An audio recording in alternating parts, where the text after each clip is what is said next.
LLC Unified School District Board of Trustees. We will call this meeting to order at 6:30 p.m.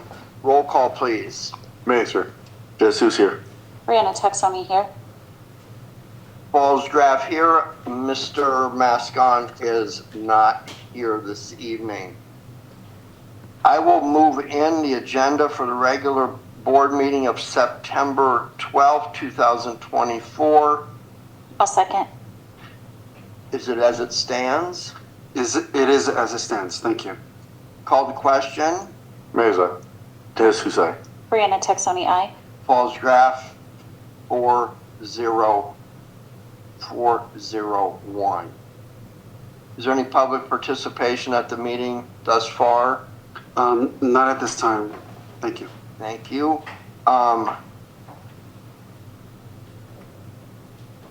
going to move that we adjourn to closed session where we may discuss one or more of the following: conference with labor negotiators, public employee discussion, discipline, dismissal, release, conference with legal counsel, and or student matters. I'll second. I will call for question that we adjourn to closed session at 6:32 p.m. Mazer. Jesus here. Brianna Texomi, aye. Falls Graph, aye.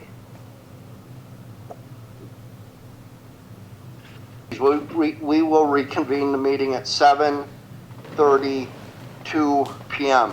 Caesar, would you join us? Would you lead us in the flag salute, please? Please rise. Right hand over your heart.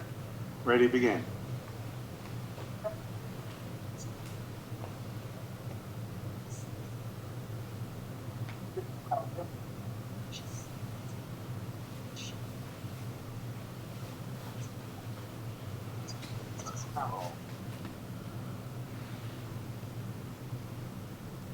Vice President Mascon cannot be with us tonight. We have a quorum. I'll read the civility statement.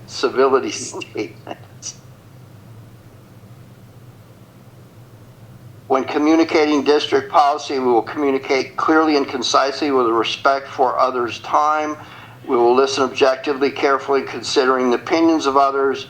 We will understand the counterproductive, disruptive, demeaning, and intimidating behaviors.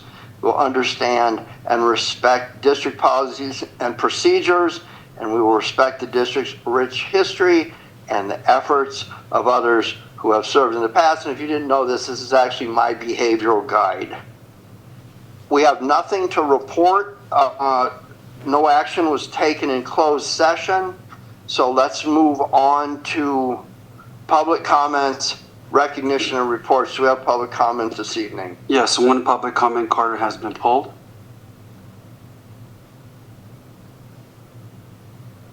Corinne Bailey, is that correct? Please come forward. State your name for the record.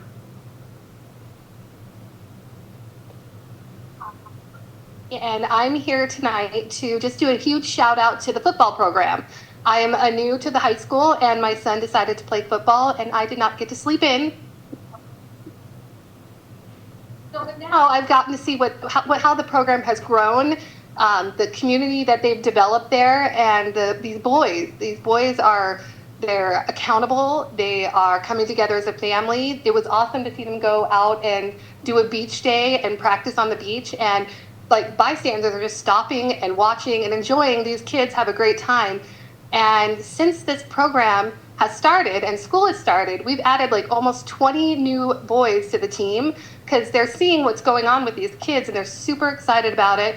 So I just wanted to shout out, I'm a big cheerleader for this district. I love that it's a community thing. I'm trying to get spirit back into our schools. And I think the football team is starting there, and actually all the sports teams. I was rocking High Desert because the volleyball girls today out in the hobby, and our white team won, and my daughter's on that team. But you guys got great athletic, what are they? The people that coordinate everything, and they're bringing in great coaches, and I'm just excited about this football program and just all athletics. And last thing, Bunko, Friday night, it's going to be off the hook, and everyone should come. Thank you. Thank you very much.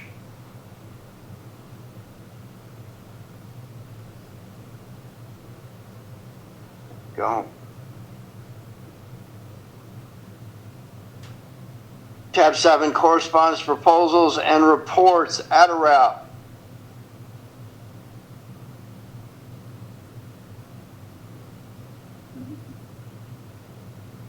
CSEA rep.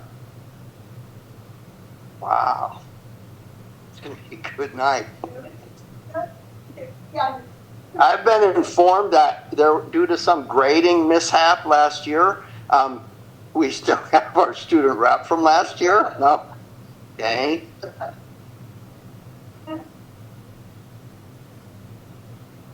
Superintendent report. Yes, sir. Thank you. So I'm going to veer off a little bit from what I traditionally do in terms of providing an update and tying it to the superintendent's report and the strategic plan.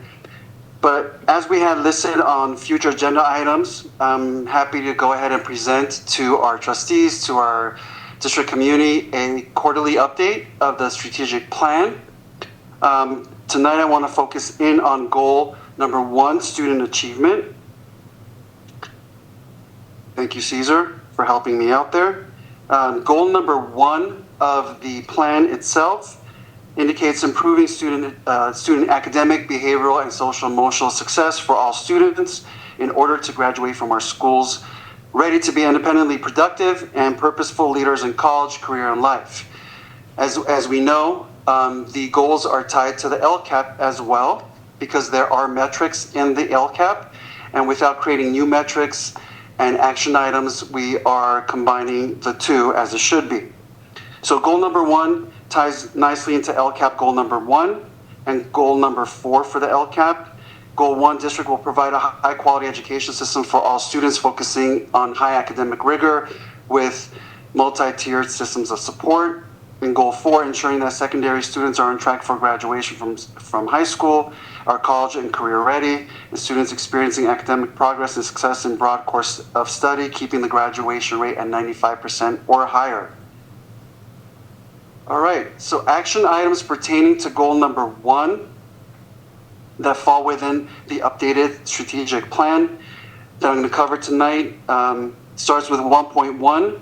Item number 13, develop and enhance virtual learning support programs.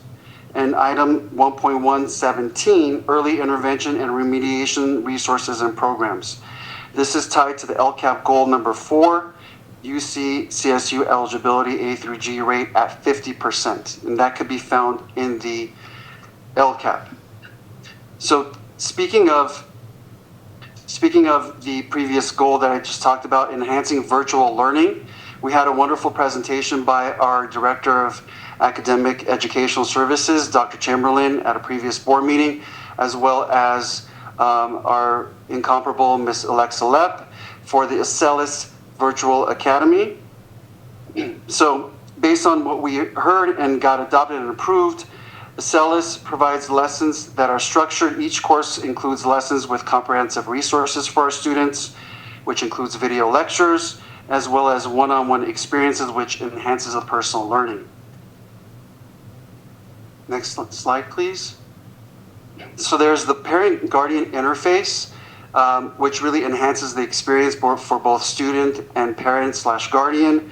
In terms of monitoring the goal, keeping track of the goals that are being set, and making sure that the student's on track, maintaining a steady pace, and really kind of lends itself to the ownership of learning. The next slide is the high school course catalog for 9th through 12th. So as you can see on the slides itself, and those who are on Zoom with us this evening, a myriad of courses that are offered, including CTE pathways as well as fine arts, something that we're looking forward to, which enhances the previous platform for virtual learning. This, of course, has a myriad of other offerings from career technical, business management, HVAC, medical terminology, plumbing, accounting, and then enhancing our goals for our arts education with fine arts, music appreciation, AP music theory, AP drawing, and collaborative theater, just to mention a few. Next slide, please. So we're going back to early intervention and remediation resources and programs, tying to goal number 1.1.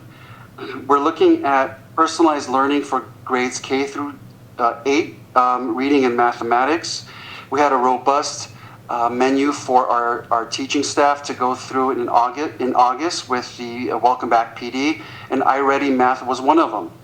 And this provides personalized instruction. Teachers could create personalized learning curriculum by adding lessons based on the needs of specific students and adjusting the lessons for academic success while assessing what type of progress is being made by individual students. And this goal ties in nicely with our LCAP goal of math for all students to reach 37.15% in the green category of the California dashboard. Next goal that I like to cover is professional development. I touched upon it a little bit. 1.2, 7 PD for educators, offer professional development opportunities for our staff, foster a culture of collaborative data analysis, encouraging teachers to share insights and strategies based on assessment results. So with that, our goal is tied to the LCAP goal 1.1 through 1.19, supporting student achievement, where implementation of PD is successful in our district, and we hope to continue these efforts. So some examples of professional development that we've had just a month ago and the previous year. For classified employees, they attended the Q conference, ARIES training, NCI training. For certificated employees, attending AVID Summer Institute, CTA Good Teaching Conference, AXA Spring Q, PBIS National Conference, Restorative Practices, LACO's 504 training, as well as suspension expulsion workshops by the CWAS Department of LACO. So we continue to provide professional development in order to meet and exceed our LCAP goals and our strategic plan goal for 1.1. Next slide, just a visual of the Welcome Back August 8th and 9th PD with a myriad of offerings for our classified and certificated staff. And this doesn't go without any input from our teaching staff, from leadership teams of each respective school site, making sure that our staff needs are being met with current professional development needs and making sure that they're very specific and tailored to the academic school year. Slide, please. Goal 1.3, Section 4 of the strategic plan addresses enhancing career technical education, CTE labs and programs. So investing in modern CTE labs equipped with up-to-date technology and equipment relevant to current industry standards. This is also tied to our LCAP. Once again, just to remind everyone that we're tying our strategic goal to our LCAP goals for consistency and uniformity. So tied to LCAP goal 4, students completing at least one career technical CTE course at 35%. Next slide. I don't want to steal the thunder of our fantastic counseling team. STEAM concepts into curriculum across subjects is part of the goal, 1.4, and providing hands-on projects via STEM that encourage experimentation, creativity, and problem solving. This is tied to LCAP goal number 1. So example, there's a typo there, I apologize. So it ties in nicely to the goal for the CAST science, 10th grade percent proficient or advanced at 36% is the goal moving forward. And then for CAST math, California dashboard, the goal is for all students to be at 37% roughly in the green section of the California dashboard. Okay, moving forward, some examples of how we're looking to meet and exceed these goals. So at Meadowlark Makerspace, so we're working on the utilization of Makerspace Lab at Meadowlark. So we are looking to recalibrate Makerspace and to get full utilization of the lab. So we're looking to go ahead and incorporate our arts teacher who was newly hired to assign days and times at the lab at Meadowlark to help support STEAM instruction. In addition, Dr. Chamberlain's team is working on lesson plans for the metal art teachers to heighten makerspace usage. So again, a process of collaboration. At High Desert, for quite a few years now, we have the full implementation of the Paxton Patterson College and Career Ready Lab. It is a program that leads to exposure to a broad range of career clusters with a focused pathway of STEAM. And at the high school at Vasquez, Project Lead the Way, students develop and apply in-demand transportable skills by exploring real-world challenges through pathways in computer science, engineering, and of course, biomedical science. And that leads to my last slide. As we mentioned in the past, it is a staple on the board agendas for future agenda items to maintain the quarterly updates of our strategic plan tied to the LCAP, so we keep our community informed. With that concludes my report. Thank you. Thank you. It will be our pleasure to hear from the Facilities and Finance Subcommittee. Subcommittee update. The Facilities Finance Subcommittee, which consists of Kai Nguyen, Ernesto Mora, Bill Mays, and Lester Mascone, met last week to receive a presentation on 2024-25 budget, our existing facilities usage agreement, and establish an agenda for the next subcommittee meeting. Kai delivered a very detailed explanation of our 24-25 school year budget, which included an easily digested summary of anyone who wasn't familiar with how to read the financial statement. We're extremely fortunate to have such a talented and experienced administrator as a steward to our finances. Kai provided a perfect level of detail so anyone that was interested could understand it. In addition to our 24-25 budget, we also reviewed our reserves in the mix between restricted and unrestricted. Finally, reviewed additional revenue opportunities outside of ADA 1, of which you'll hear tonight about performing a study on our developer fees. Finally, reviewed additional revenue. Ernesto gave us a detailed update on all of our facilities, use agreements currently in place, and the process for applying for that agreement. Again, every time we sit with our staff, we're impressed with their knowledge and experience in their fields, the level of detail and obvious passion they have for working humbly. Our next meeting will be reviewing critical maintenance needs. We have a lot of aging infrastructures that need to be maintained. The goal is to understand what is required over what period of time, and if we have the opportunity, have the appropriate funds in our current facility budgets to cover it. Before we can consider any improvements or other capital projects, these things must be handled first. Thank you, Kai and Ernesto, for taking care of all this stuff first. That's it for me. Thank you, Bill, and thank you, Vice President Mascon, for serving on the subcommittee. These subcommittees are 2 board members, so they don't take action, but they do a lot of the legwork and provide an avenue. If you really want to know something that you couldn't learn about in the parking lot gossip, this is the way to do it. It will be my pleasure to announce that the Education Subcommittee will launch very soon at the Superintendent's direction. We will have Board Clerk Taxoni serving as the chair, and Dr. DeJesus will be the second liaison. So you'll see similar meetings. The Finance and Facilities Subcommittee exists to understand the facilities, to make sure that they're safe for the kids, and to make sure there's money for the next group whose job it is to fill it. And then finally, later on in the year, you'll have the Policy and Management Subcommittee come forward. So thank you, everyone, for your hard work.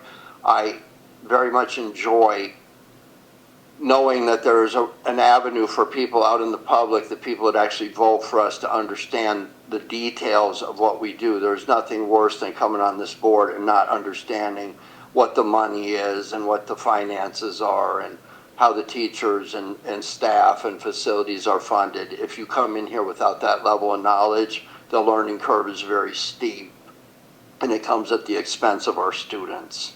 So, we've covered that again. Thank you for your service, and I'm looking forward to see how you two take this to the next level. Thank you. F, submissions. Yes, thank you. At our August 22nd board meeting, we had a submission from the Assurance Academy charter for their renewal petition. On September 26th, we'll have the public hearing from Assurance to our trustees. Thank you. Board members, be ready with your questions. Consent agenda. I'm going to make a motion to move in the approval of the consent agenda items 8B through 8E, which is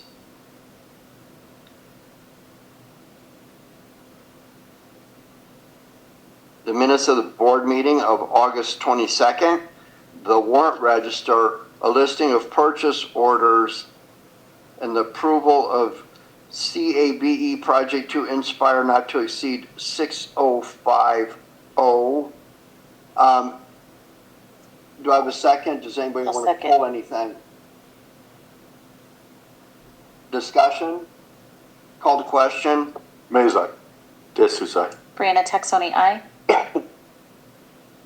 Falls graph I, the consent agenda carries.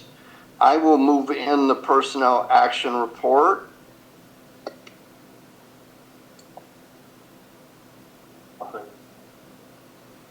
Thank you. Is there any discussion? Call to question, including abstentions. Mazak. Jesus, aye. I proudly abstain. Proudly. That's a new one. Falls graph I. Personnel action report carries. Can I just make a comment If you of want. why I abstained? Okay. I have a family member that's on there and I do not feel right about voting to or against just because of the possible conflict of interest. So it doesn't have to do with anybody else except for that. That's it. That's all I Who have else to say. is on there? I don't even look at it, sorry. He hires people. He's responsible for the outcome. Alrighty then. Let's see here. We're at 10, Education and Pupil Services, A. 2024-2025 AAD USD Counselor Presentation, College and Career Readiness Programs. This is not an action item. This is a informational celebratory item. Are there cupcakes? Better, our counselors are here from Vasquez. Once a counselor, always a counselor. I take great pride in seeing our counselors on our campuses, even greater pride with this presentation. They're here tonight to present their mission vision for Vasquez for the 24-25 school year and beyond, including their action plan for the school year and some exciting developments. And so with that, I'm going to invite up Ms. Salcedo as well as Ms. Quesada. Thank you. Look at you guys in your matching shoes. Do we need a matching shoes subcommittee? The answer is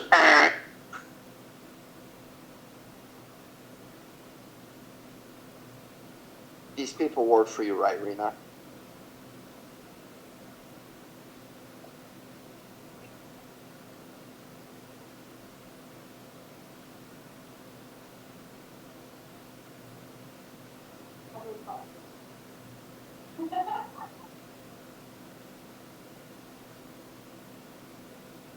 Actually, their shoes do not match. I'll give a treatise on that later.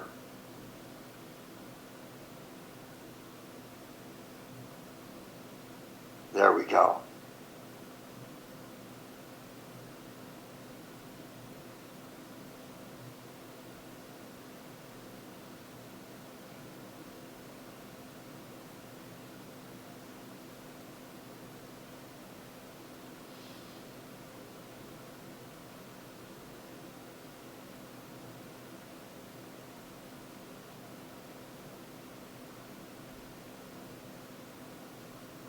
Any day now. Who sang that? Ronnie Millsap? It was. That's old.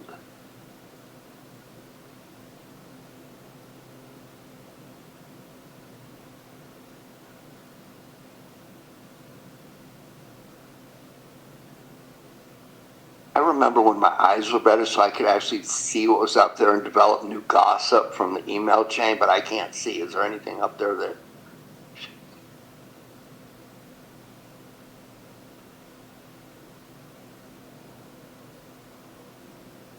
The last couple months and what our focus is for this school year. Appreciate Dr. Sahakian kind of teeing it up for us, his report.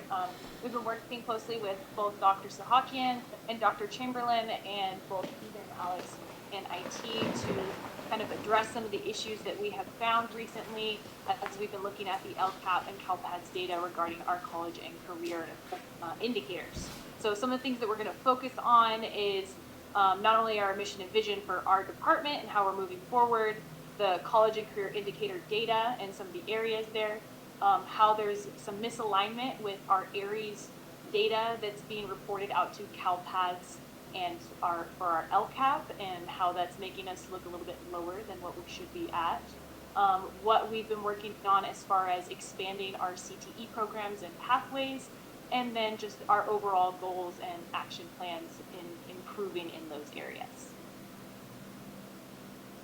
One of the things we also want to highlight is with some of the grants that Dr. Sahakian has been working on.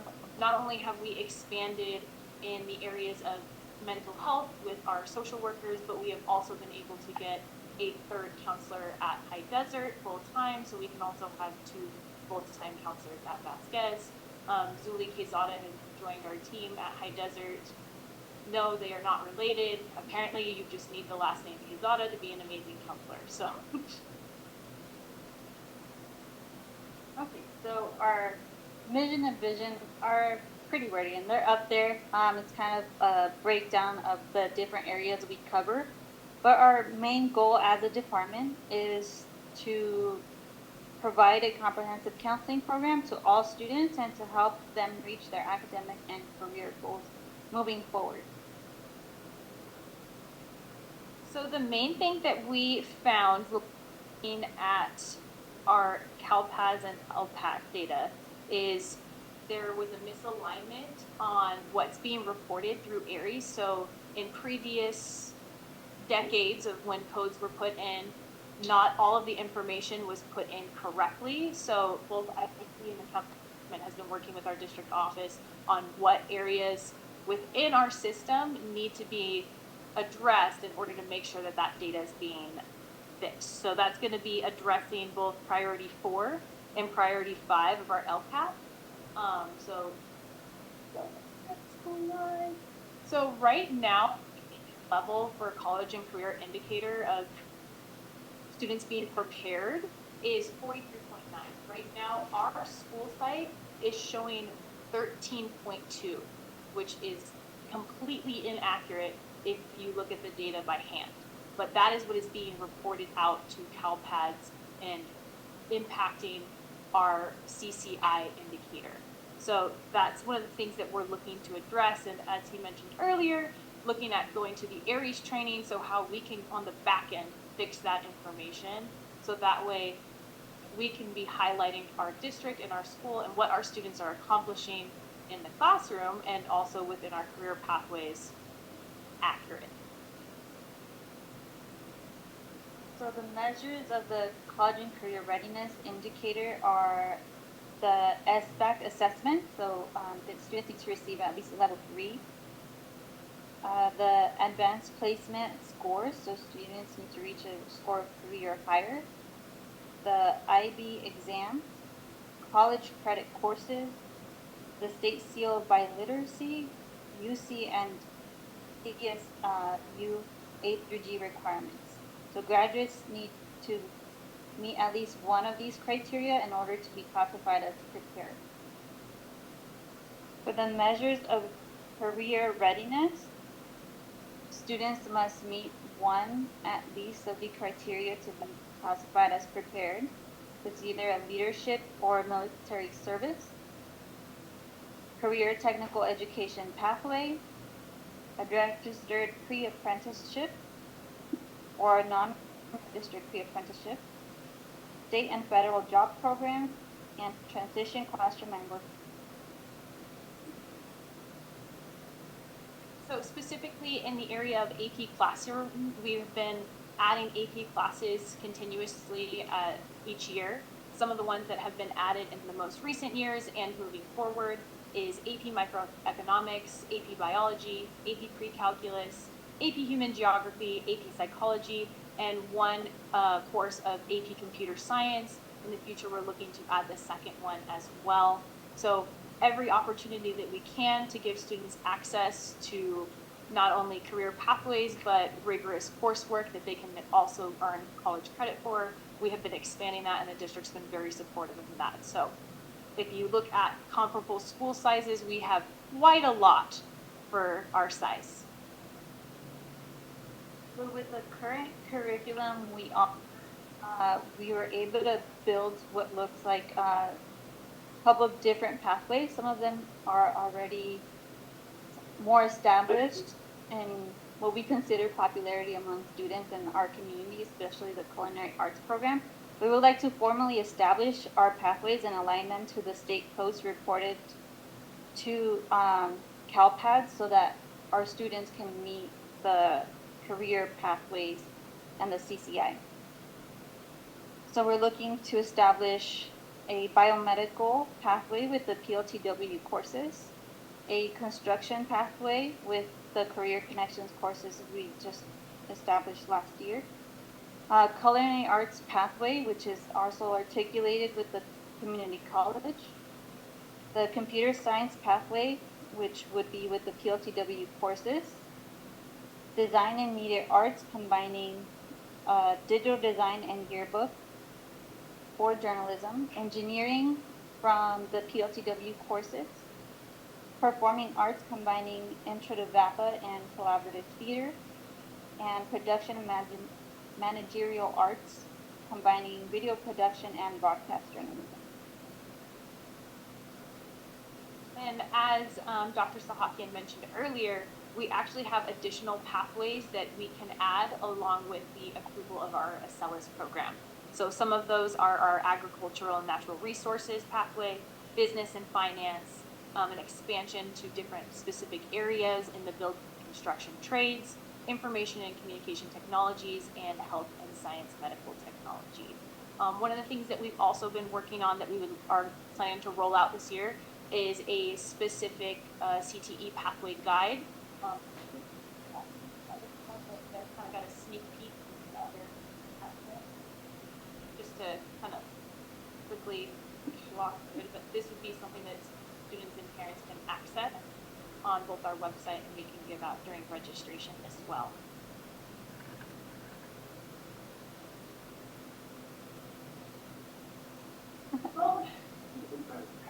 So this establishes what the course requirements would be in order to meet one of the CTE pathways. So if we just quickly glance through it, it has a table of contents because we want you to be able to access the information quickly, but it gives you a description of the course and the requirements needed to meet the specific pathway.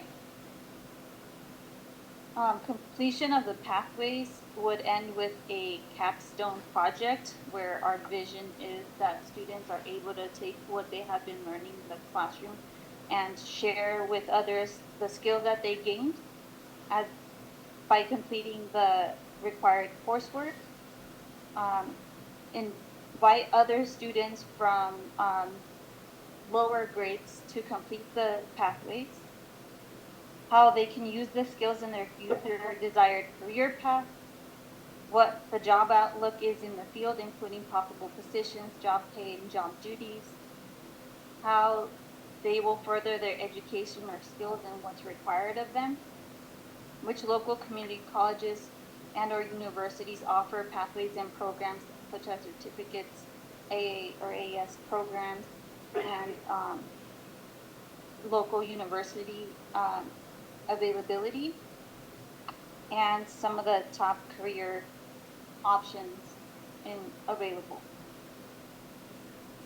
One of the other things we would like to highlight students who are successful in this is our annual Night of the Stars event. We would like to also acknowledge anyone that's completed a CTE pathway with a graduation stole that indicates their pathway that they completed their graduation.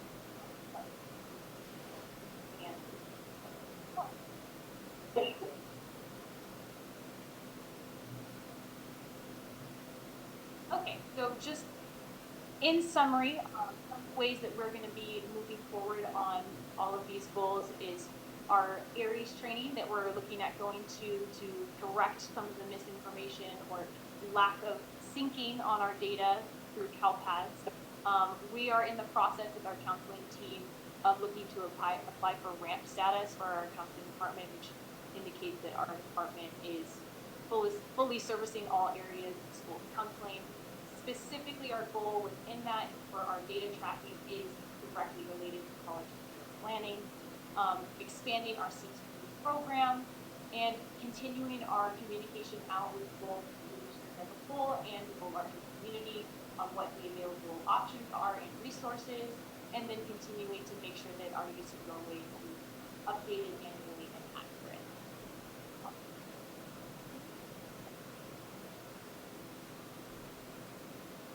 Board members.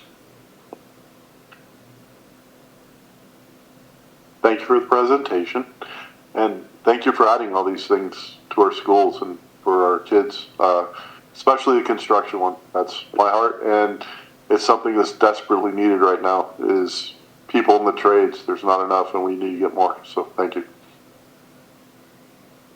Thank you. Very nice presentation. I have a few questions. Going back to the 13%, the readiness, the college readiness, I know you mentioned that it was due to some data entry errors. Have you found the reasonable number that's the more accurate number based on your estimates? Is that significant, or is that just? Without the inclusion of the CTE pathways, we're actually more around 30%. With the inclusion of adding the fact that a lot of our students take college credit, that hasn't been factored in. The AP courses, the AP test results haven't been factored in, and also the coding of the CTE pathways. I think we are well above what the state average is because we have multiple areas of the indicator that are not being tracked. We don't have a ton of teachers. So tell me what this looks like when you have an AP class and you've got some kids on that track, but you got the kids that aren't on the AP track. What does that look like in a classroom where there's equity, where don't continually be the dumb kid or the kid in the principal's office? What does this look like? I will say our district has been very creative in the sense that when we add new electives, we're very mindful of the type of electives that we're adding. So we're making sure that they're hitting that area of CTE or even double dipping in the sense that it's an AP class, but it also is a class. Not welcoming all. So we're trying to make sure that they're available to everyone. Obviously, if they're higher level ones, you feel that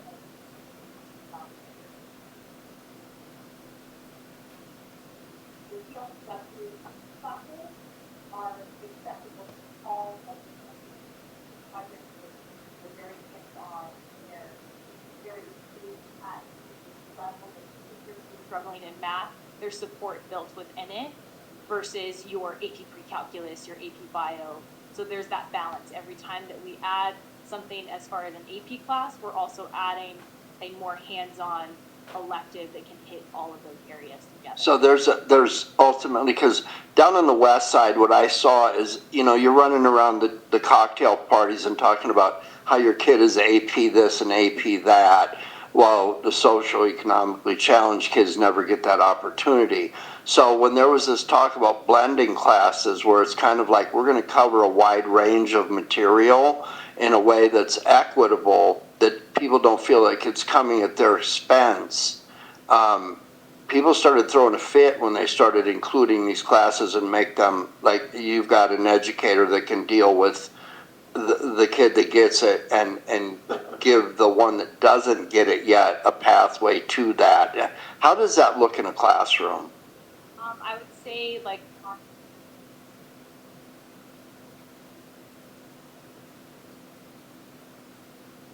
what you're mentioning of kind of that introduction to multiple different areas. Ms. Owens is our teacher for that. She's very inclusive to all types of learners. We have a very blended class, if we want to use that term, where it's accessible to any level of learner. Tammy's in that class, as well as another one.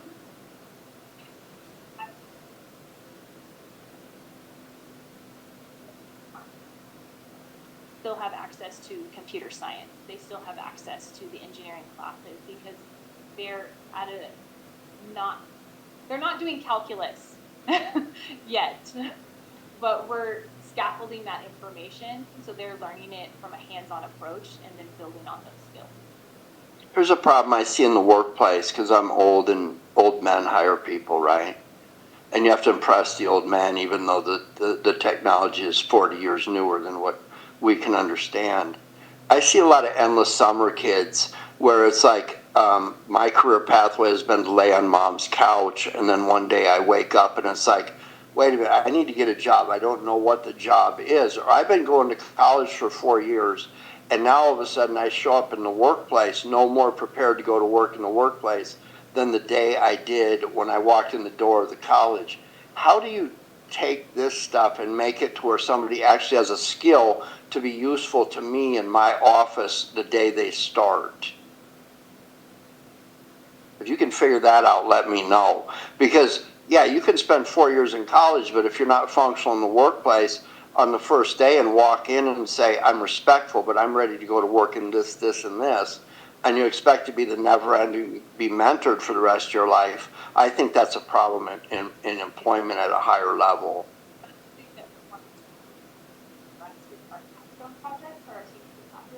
So as we discussed earlier, one of the things that we want them to do at the end is be able to not only demonstrate that what they've done in the classroom and in that pathway, but also share that information out in almost like a business.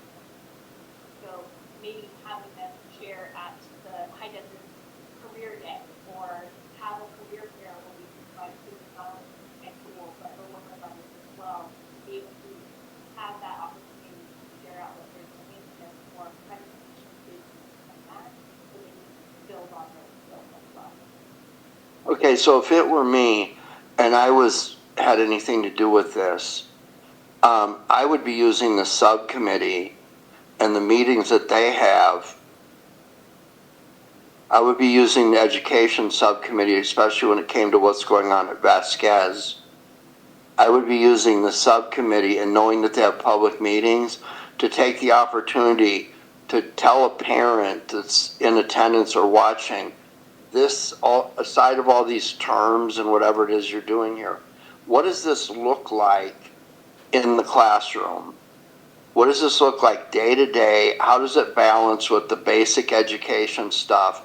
And what can you tell your kid to say, hey, follow this path, it's going to get you there? So a simple presentation that parents would like get it and want this, and rather than having it be something that meets an LCAP thing that no one understands. I think if you talk to other staff members who have dealt with the other subcommittee, you'll find that this is a vehicle to get a message directly to the public that sometimes we fail to do up here. So I know what y'all can do. I've been watching it for a really long time, and this is just, you have an opportunity now to get the word out there where the kids have to come in and want to do this. You can preach at them all day long, but unless their parents get it and say, hey, okay, this gets you off my couch, I think they'll all buy in. Thank you for your presentation. Do we need to loop around again anymore? We good? Thanks, guys. Thank you again.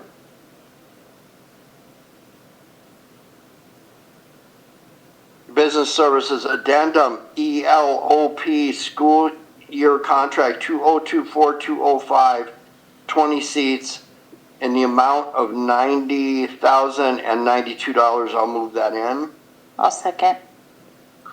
Thank you. With the addition of 20 additional seats that were at the Sunny Days program that was requested to fill, we are asking for approval of the addendum to the originally approved contract to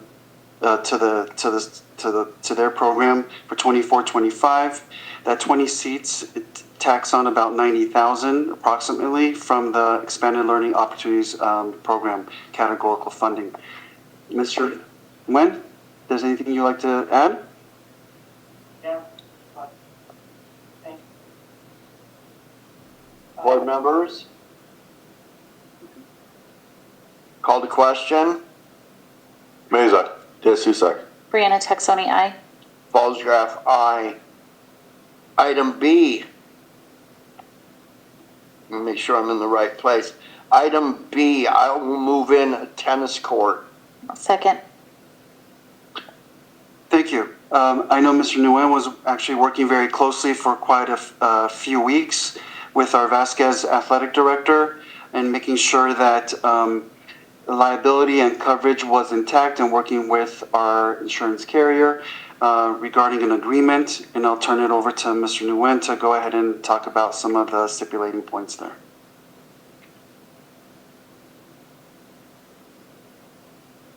So we worked with our legal firm as well as Keenan Associates to come up with a tennis court agreement.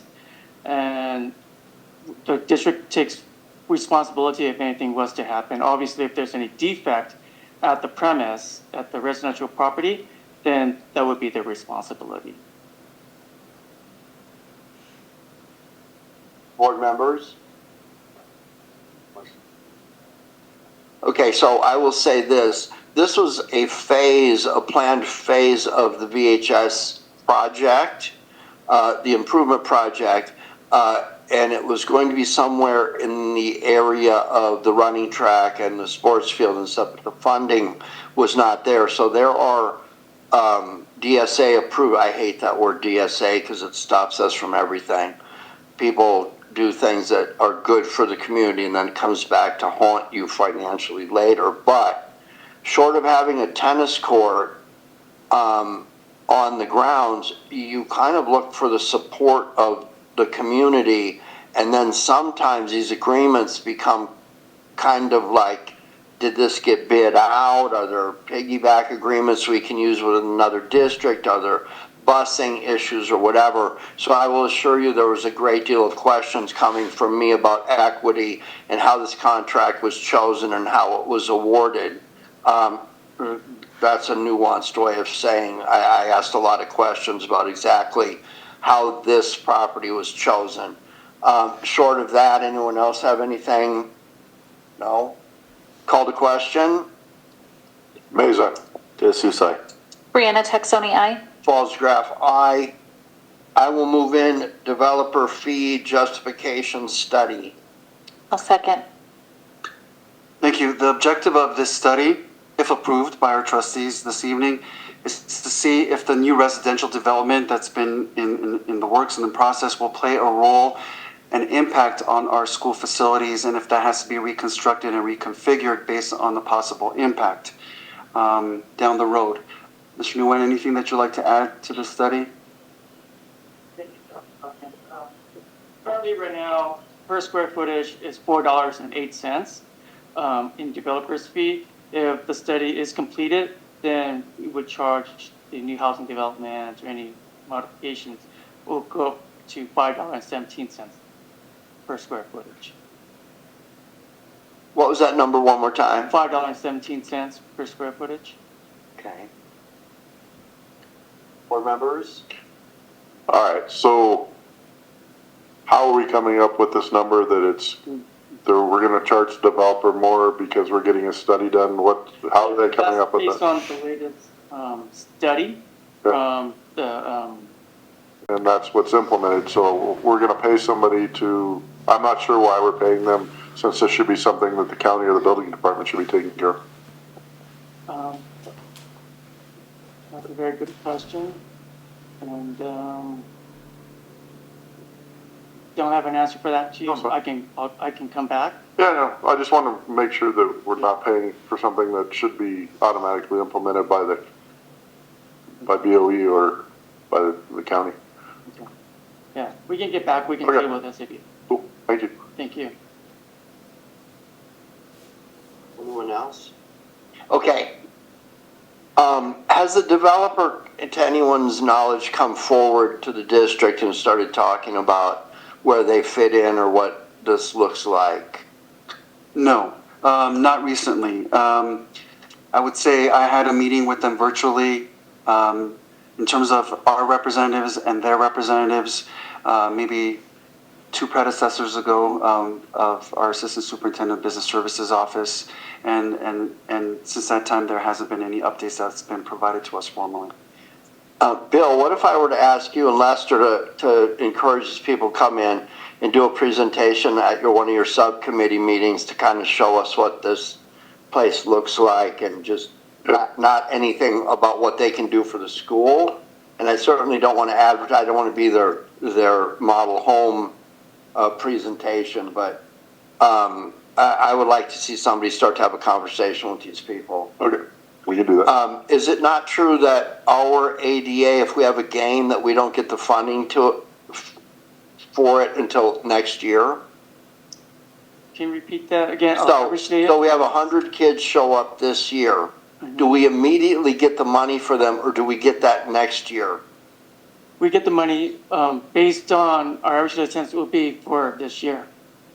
So if I had 100 new kids show up, when does the funding, when's the first day I see the funding? Like if I work this week, I'll get paid next week. So say, for example, if 100 students comes in, our average attendance is 90%. That would be 90 students, that would be average student attendance. And I would have to calculate the LCFF calculator, which is the local control funding formula. And then I would complete the P1, which is due December 31st. And then I will complete the P2, and they will give us the funding for that. So you would get the money at the end of the year? Throughout the school year, yes. Okay, so your first opportunity, I'm not asking trick questions. Mm-hmm. I'm trying to figure out how we put food in the refrigerator for the first 6 months till the county tells us, because all of a sudden they've got 100 new kids in the class.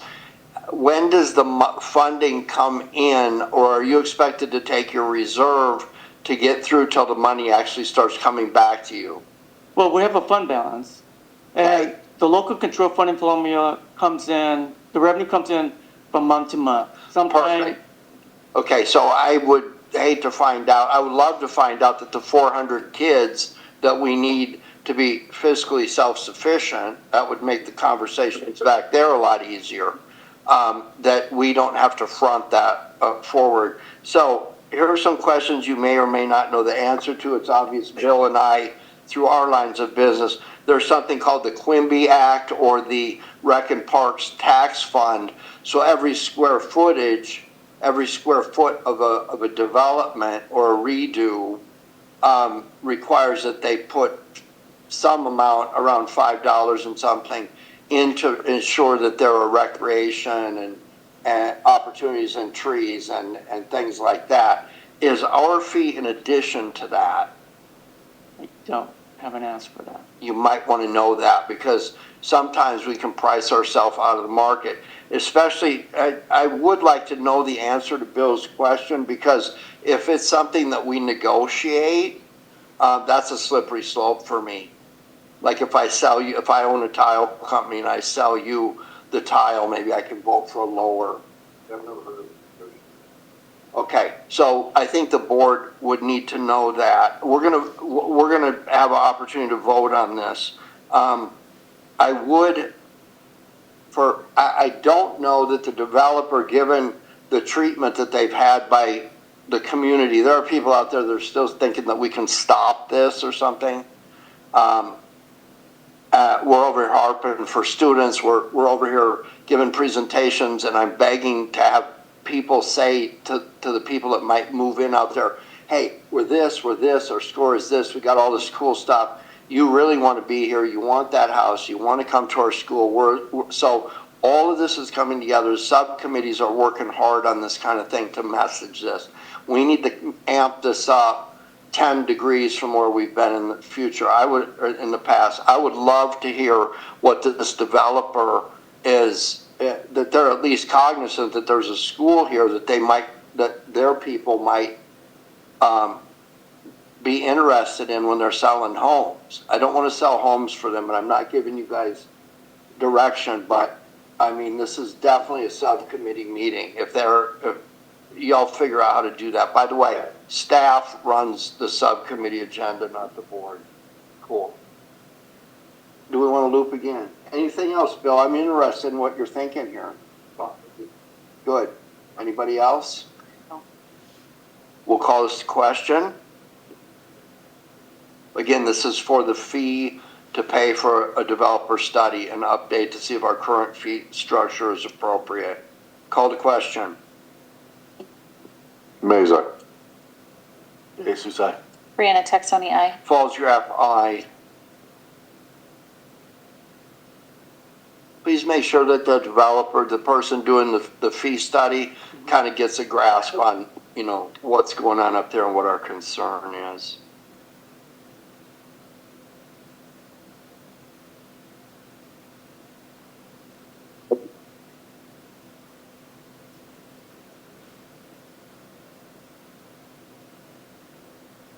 Moving on to item D, refresh cycle of Chromebooks district-wide. I'll move that in. Thank you. Before I pass it on to Kai, it's our IT department's recommendation, and we support their recommendation for the board to approve replenishment of Chromebooks to replace lost, damaged, maybe non-functional Chromebooks at this juncture for student use. Should we move on? Yeah, we'll be purchasing approximately 150 Chromebooks, and will be divided evenly to the 3 school sites, give and take a few Chromebooks here and there. Board? I know I've heard this is a big issue because there's not enough in the classrooms, teachers, is that true? So that's great that we're doing that. The other thing I've heard is, why don't we check them out to each individual student on a yearly basis? I don't know if that's something that's feasible or not.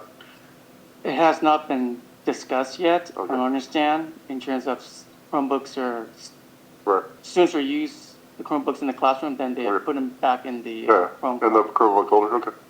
That was just a question. All right, thank you.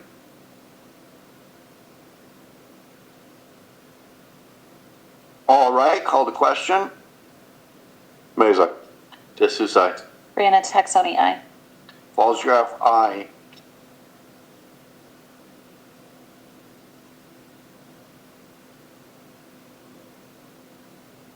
Item E, I'll move in approval of the purchase of 2 vehicles for the transportation department.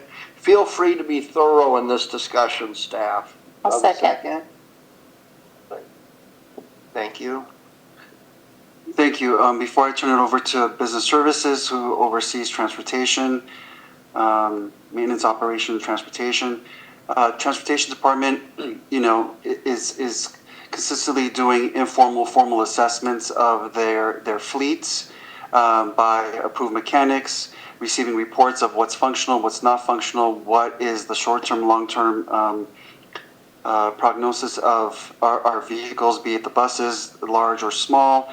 We're taking a look at the possibility to go ahead and just gap fill the need of vehicles for transportation, specifically 2 vans that will help support the transportation of our special education students, and along with other uses.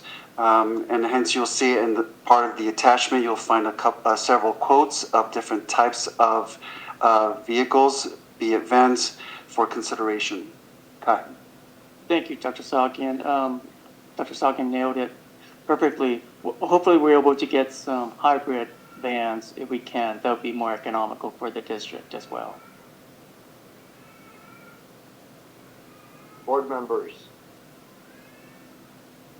feel free. So the capacity of these vans, it says 3 rows, they are what?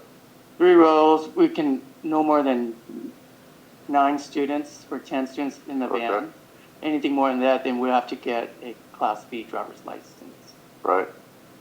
and like you said, these are just quotes, but some of them are local, some of them are far away, so there's transport fees on the far away ones, or these are just kind of general outlines of Yeah. it's going to be about this much. Correct. It's just an estimate. All right, that's it for me. Yeah. It looks like the budget source is special education. Will these ever be used for anything outside of special education? Well, we can use it for other events. So in event, for example, I'm just throwing some ideas out here where, for example, if our bus breaks down and we have our tennis team, say 6 students, that needs to be transported to a tennis match somewhere a little bit far,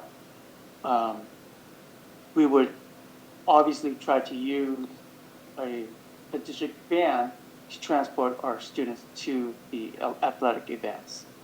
So it's going to be in addition to that. We want to have the flexibility to transport other meetings, other students or other activities, and as well as if teachers were on, or if our staff were going on a travel conference, it would be more economical if they carpool together as well. But again, special education will be the primary focus.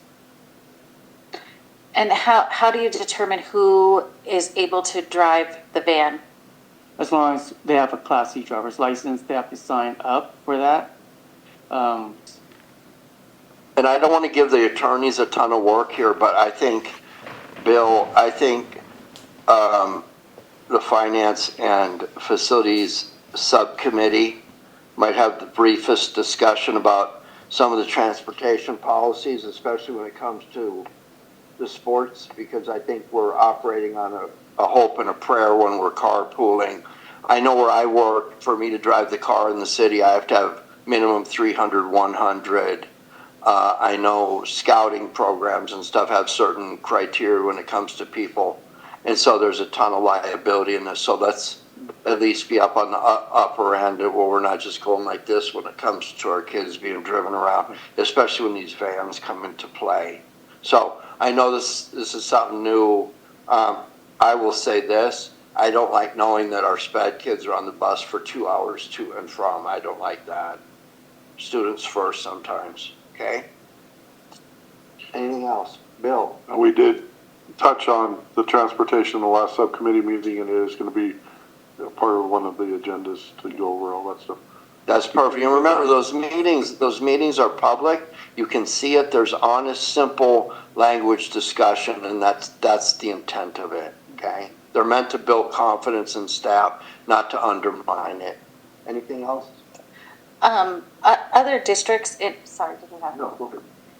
Other districts in our area have vans that classified and certificated staff are able to drive.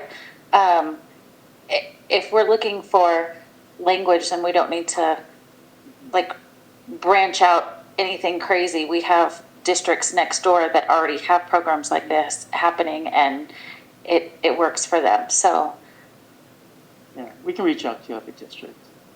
My understanding is this part of this, and a main focus of this, is to get kids off of a hot bus for 2 hours a day that are some of the most fragile people in our community. So let's keep on that focus. And if the debate team gets to go to the tournament on Saturday using the same van, let's just make sure the people are driving it know how to take care of it.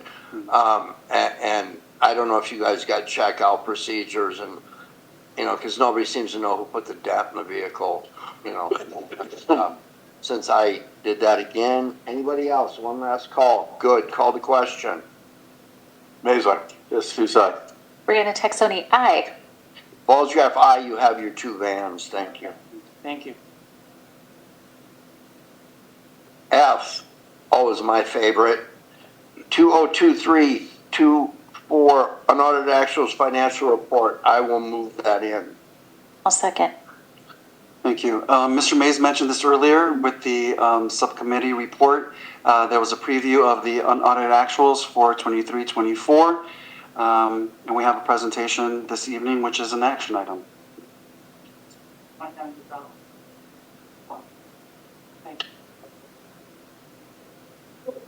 Well, good evening, board members, Dr. Salkin, members of the audience. Today I'm going to present the 23-24 on-audit actual. Is there one for Lester? So why do we do an on-audit actual?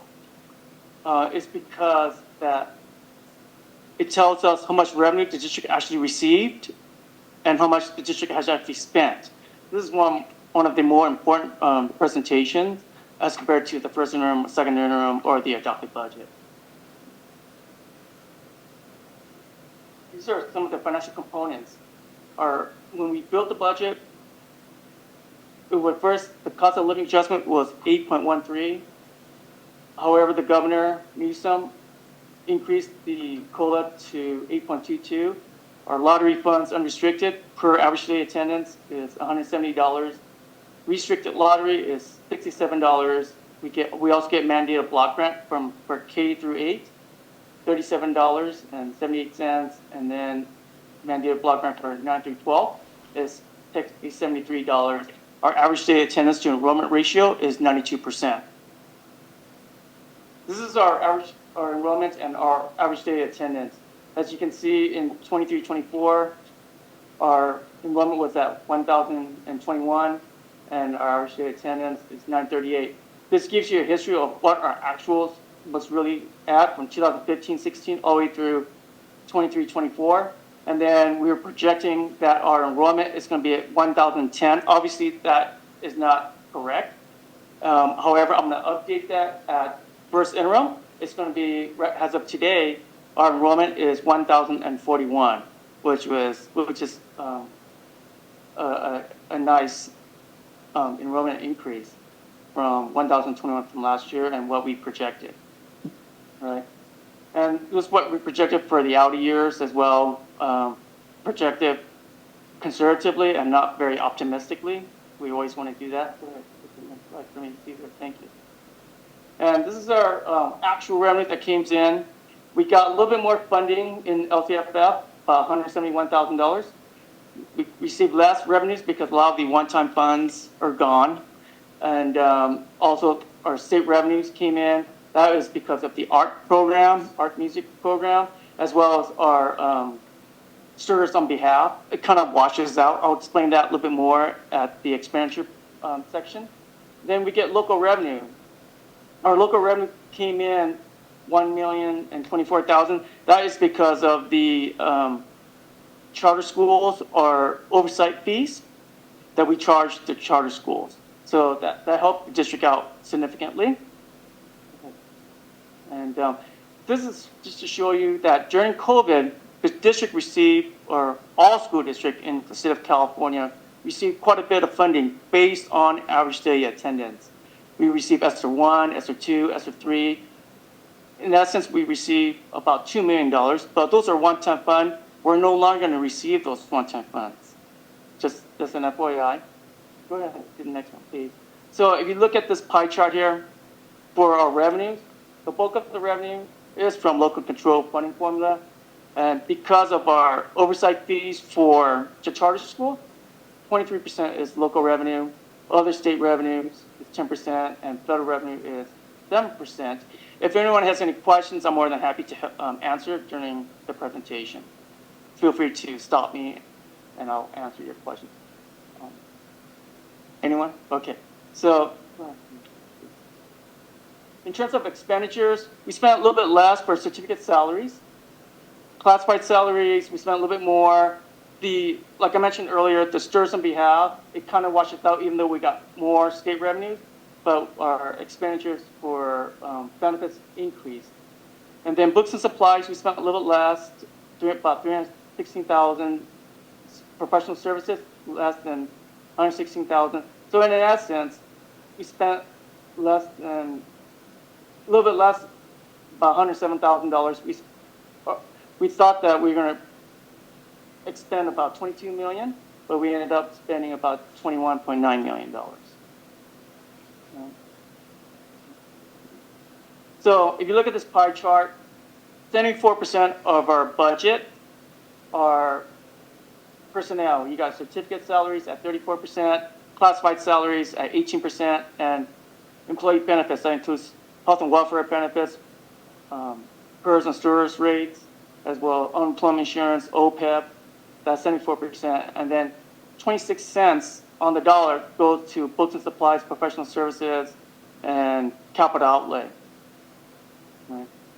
So, just to we are average compared to other school districts. Other school districts, their expenditures for personnel is at 80%, 82%. Other districts are at 70%. So we're average, all right? So we also have to do contribution and transfer to our routine restricted maintenance, which is required, as well as special education. There was some expenditures to Fund 40, so we have to do a transfer to Fund 40, about $40,000. So in essence, we did transfer and contribution about $2.7 million. So if you look at our fund balance in the end, we start off our unrestricted funds at 10.6 million. Our restricted was 3 million. So in combination, we are at $13.67 million at beginning balance. We received $22.1 million in terms of revenue. Our expenditures were $21.9 million. Obviously, we have to do a contribution transfer from unrestricted to restricted, which is to routine restricted maintenance, as well as special education. And then we did a transfer to Fund 40. So the difference on that, the variance, was $40,591. So we were able to garner $222,000. However, we have to return $168,000 to, and this is not just our district, but every single district throughout the state of California had to return some funding to their emergency block grant. This is a one-time block grant that we received. We had to return about 14% of our revenue that came in. But the good thing is that we're able to garner about $58,000 or so. Our ending fund balance is $13.7 million. However, let's go deep dive a little bit more. If you look at this, we deficit spend on the unrestricted, but fortunately wasn't by much. But our restricted funds gained by $500,000. All right. Does anyone have any questions so far? Okay.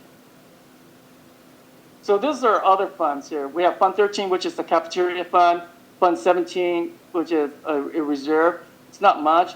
Our developer fee, which is Fund 25, there's $549,000 that we can definitely use to improve our school site if the school sites are growing, which we are, right? And then we got Fund 35. The Fund 51 stands at $1.1 million. It's really for our payment to the general obligation bond that we had a couple years ago. That is for Vasquez High School. All right.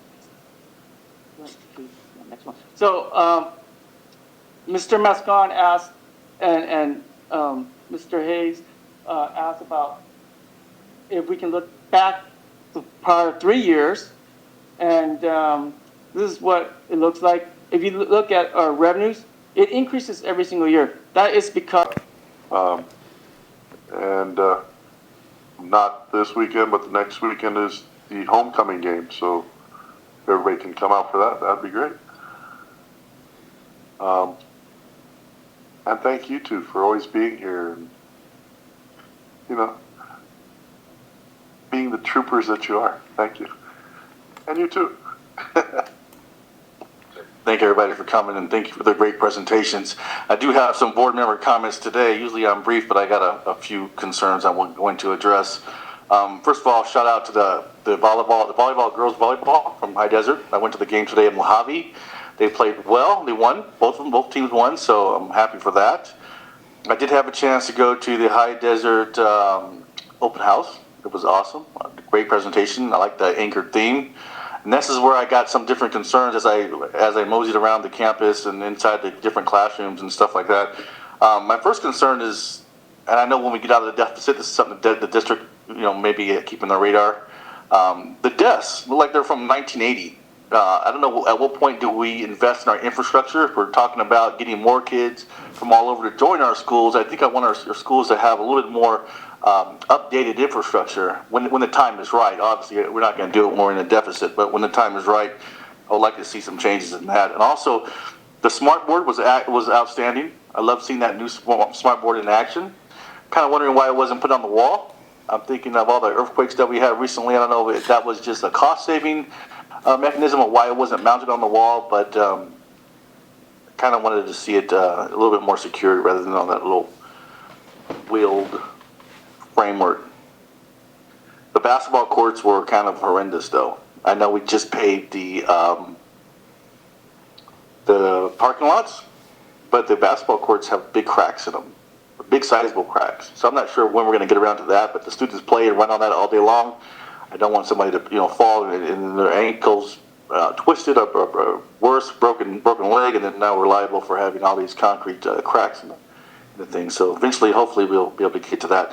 Last but not least was my biggest concern. I know my colleagues here have highlighted the importance of the transportation component. I was going to address this in my board comments about the transportation for our students that are going to games. I know now that we're carpooling, and I understand that that's a fast solution to the problem, but it's also a dangerous one. There's a lot of people who are not vetted, and we don't know how people drive, and I don't trust my kids with any other parents unless I know them. So I think that's something that we do have to look into as a district. I understand that we just got these vans and they're for a specific purpose, but I hope that alleviates some of the other vehicles for some transportation to and from these games. I would like to see all our kids get there safely and not be dependent on other people's driving. So maybe coming from a law enforcement, I see a lot of horrible things. I just have a more of a cynical approach to things. So if we can look into that, I'd appreciate it. With that being said, I thank everybody for joining us tonight. Appreciate it. I'll keep it super brief. I am excited about the education subcommittee, and I'm excited to serve on that. So I just wanted to thank Ken for asking me to do that. I think that's going to be enlightening. So I think that'll be really cool. A lot of what we talk about is our how many students are enrolled, our enrollment numbers. And when it comes down to money, it's not our enrollment numbers that we look at, it's butts and seats. So when we're looking at ADA and we have 1,010 kids, but only 909 are showing up, that's 100 kids that aren't being educated. They're missing out on valuable education minutes. And then when they miss out on valuable education minutes, we're missing out on the funding to educate those children. So I think that's a huge impact to our numbers as far as testing, our funding, and educating the whole child. We need kids here on our campuses in order to educate them. So we have amazing things. We can talk about CTE, we can talk about our mental health, we can talk about SEL, all of these amazing things that we're doing, but if we're not reaching 100 kids a day, that's a lot.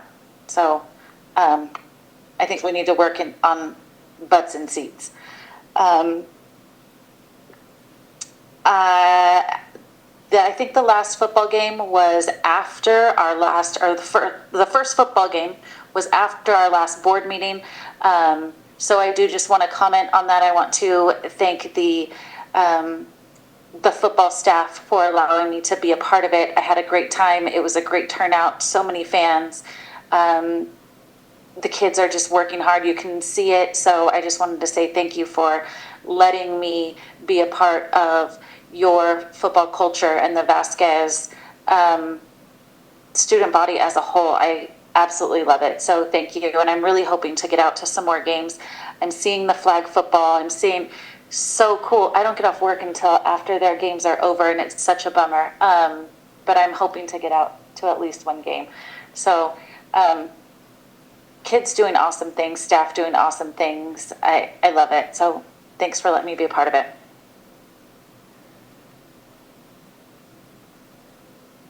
All right. Corinne Bailey, thank you for being here tonight and taking time and coming in here and telling us the good news. I like to hear good news from the community. Okay, it's Ken time. let's talk about the emails you send me. I have one employee. It's this gentleman right here. I have a 20% stake in this gentleman right here. The other ones have 80%. I don't tell him what to do. I don't get into personnel. I don't give him direction. He will ask me about things that I may be able to give an opinion about. Believe me, if he did not have the competence to sit in that chair, he would not be here. Does everyone understand that? You all know me. Come on. I had a superintendent resign 10 minutes before I was sworn into the board. We all know what's going on here. At the end of the day, when you send me an email that goes over the head of your teacher, your principal, your vice principal, your assistant superintendent, and your superintendent, and you think I'm going to respond to you? Are you kidding me? It shows complete disrespect to everyone, starting with the person that you should go to as an employee and say, hey, you know what? I don't understand what's going on here. I'm frustrated. I'm this. I'm that. But if I catch him stooping down to the levels of making sure that everything is okay in the classroom, I start questioning the quality of the team that he has put together. Then I start becoming concerned about my own child. That takes us into the danger zone with Ken. How can I sit here tonight and say the things I have said about my years of experience here and giving you specific examples and trusting all these people down here to work with you guys? You have a way to input. But don't send me emails thinking that I'm suddenly going to crack the whip on the superintendent and your life's going to be what you want it to be. Make your life what you want it to be. So if you have any questions about that, I don't speak for the board. But if you wonder why I don't answer you, don't run out there. Well, he doesn't care. I don't care about my team being undermined. I certainly don't care about that at all. I'll end my comments by saying this. I am very happy that I have board members who are willing to use their expertise, which is significant apropos to these different subcommittees, and open up the world to have difficult conversations as well as celebrations about what our district is all about, taking the gossip and control out of the parking lot. Congratulations, people, you're the best. And with that, we will look at the calendar. Is there anybody that's not available for the September 26th or the October 10th meeting? We're all good? Thank you. We'll have a quorum. Future agenda items. Superintendent, can you tell us what that is? Yes, so we did place the CVRA process, the California Voting Rights Act process there to continue. There's been dialogue here at the board. The first public meeting will be on October 10th, board meeting, and then following up with a second public meeting on October 24th, and we will have the participation of our legal counsel as well. Thank you. And that'll be Ron?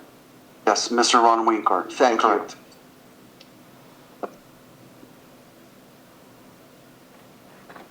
I am going to move for adjournment of this meeting at 9:24 p.m. I'll second. Call the question. Mays, aye. D'Souza. Brianna Texoni, aye. Balls Graf, aye. Thank you, gentlemen, and Ms. Taxoni.